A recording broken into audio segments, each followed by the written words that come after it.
Hi, my name's Sam from Webinar Experts, and today we're going to be taking a look at how you can set up, run and manage your Zoom breakout sessions successfully.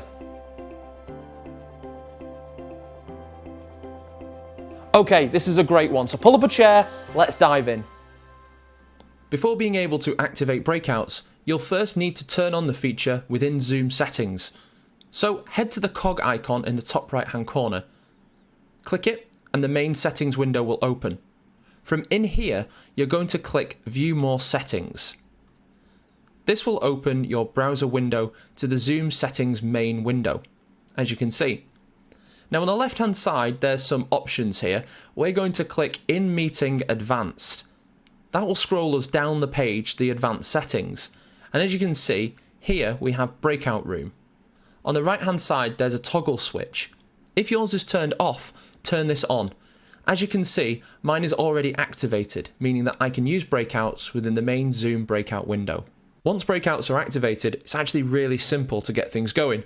As you can see, I've got two of my colleagues in this call with me, and all you need to do is simply hit the Breakout Rooms button.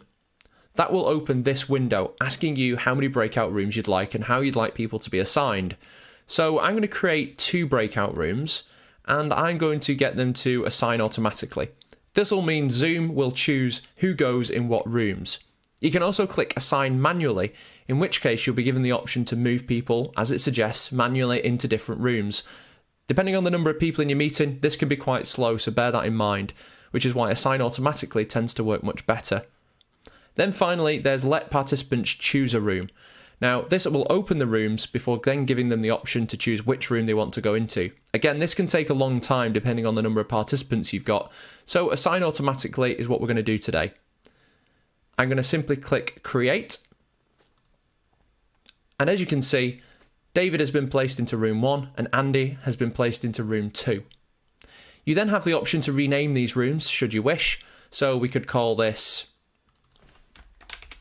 Party 2. And we could rename this one Party 1. Perfect. Now, this is the name that people will see when they go into those breakouts. To actually open the breakout rooms, you simply click Open All Rooms. And as you can see, it is now happening. Once breakouts have concluded, simply hit the Close All Rooms button, and everyone will automatically be brought back into the main meeting, just like this. You'll get a countdown, 2, 1, and now everyone should rejoin the call.